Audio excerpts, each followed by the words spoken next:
Sexual Abuse to Prison Pipeline. A case study of Cyntoia Brown, Brescia Meadows, and Alexis Martin. By Caleb Herrera. Stereotypes. In general, there is no way to avoid stereotypes in America. Racial stereotypes affect how you're seen and treated, but it is especially present when of African American descent. Looking at the example cited in Gilmore's Murder, Memory and the Flight of the Incubus is described as a caricature of a black criminal. There was a fabricated narrative of black men that threatened the white population, specifically white women. It was so widespread that it became their reality. The rhetorical power of the incubus has continued to plague the American people. There is no means to escape the rhetoric of racial profiling, whether it be a traffic stop or television program. Racial stereotypes, it continues in many mediums of media. Within the color of violence, the role of upholding and enforcing society's social norms regarding race, gender, and class has been taken on by law enforcement officers through the years. Black women's stereotypes.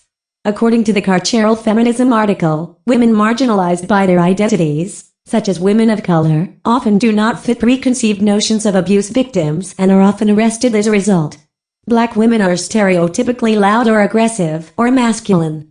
Victimized African American women are seen first as black, which reduces their ability to be seen as a victim.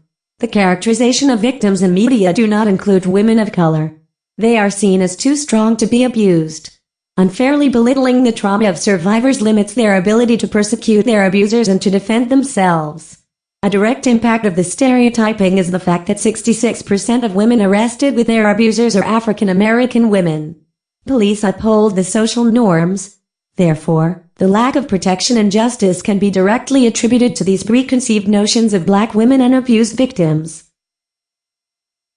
Based on the reasoning of racial profiling, young black girls are being seen as more mature than their white peers. As a result, young black girls are seen as knowing more about sex and needing less support and less comfort.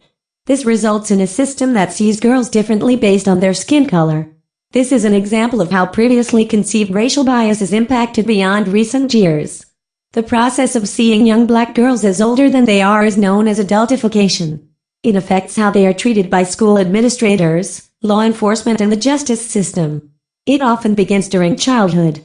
The results of this differing treatment are easily seen in the likeliness young girls being suspended, for on average black girls are 5 times more likely to be suspended than white girls.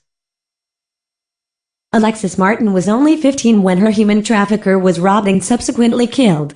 Although she was being raped by her pimp's brother in another room at the time of the robbery, Martin was charged with murder and serving a 21-year sentence.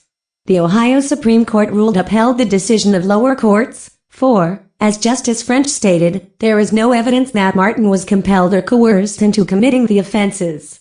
She was 15 years old. Children are unable to give their consent, so this clear example of adultification shows how unfair the system treats young black girls.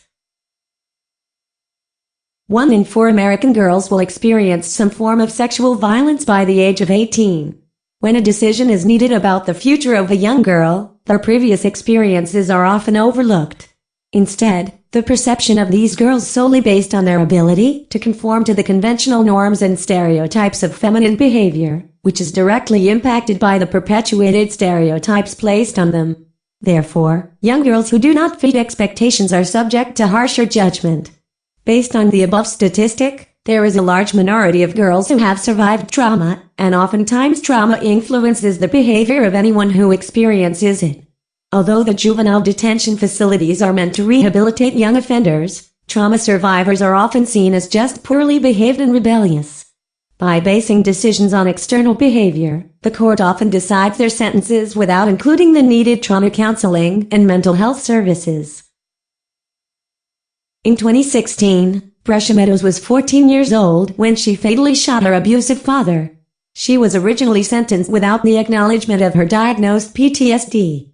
Once the diagnosis was known, a county prosecutor stated she was a flight risk, and he claimed that she was receiving satisfactory medical treatment while incarcerated. PTSD greatly impacts the behavior of abuse survivor, so her behavior is likely a direct result from the years of abuse. It was very possible for her to be rehabilitated.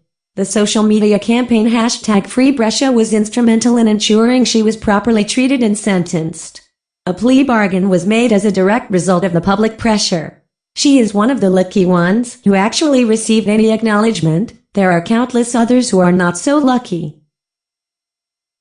93% of girls in Oregon juvenile rehabilitation centers experienced at least one incident of sexual or physical abuse.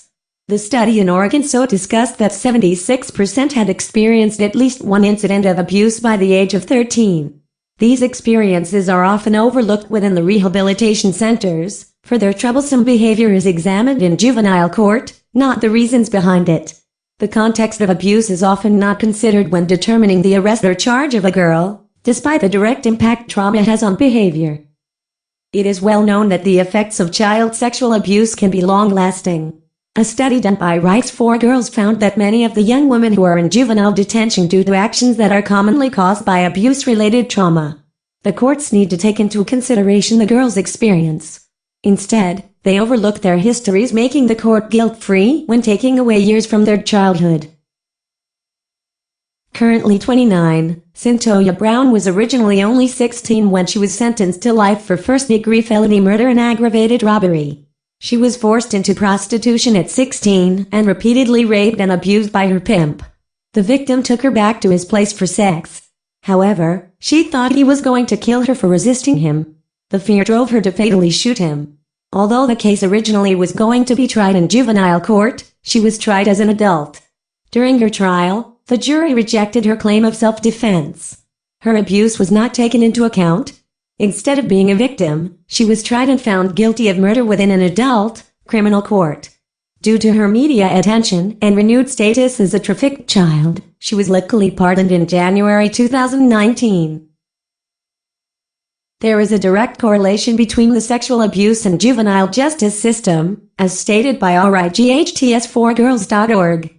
It is common for the behavior of sexual abuse survivors to be directly related to the untreated emotional ramifications of their trauma. They are victimized instead of treated for the underlying sexual abuse. Overall, the cases of Alexis Martin, Brescia Meadows, and Cyntoia Brown were all directly affected by the stereotypical idea of African American women and children. As children, their skin color caused others to see them as more mature than their age. They were all unable to fit the stereotypes of victims. Due to the preconceived notion of a victim, they were unfairly tried without consideration for the trauma they had experienced. Without acknowledging their experiences, there is no way to understand their actions. Sexual abuse drastically affects the behavior of young girls. It can cause them to do things they wouldn't normally do. The sexual abuse to prison pipeline is very real, and these cases helped me uncover what it means to be tried as a child in the juvenile rehabilitation system. Bibliography: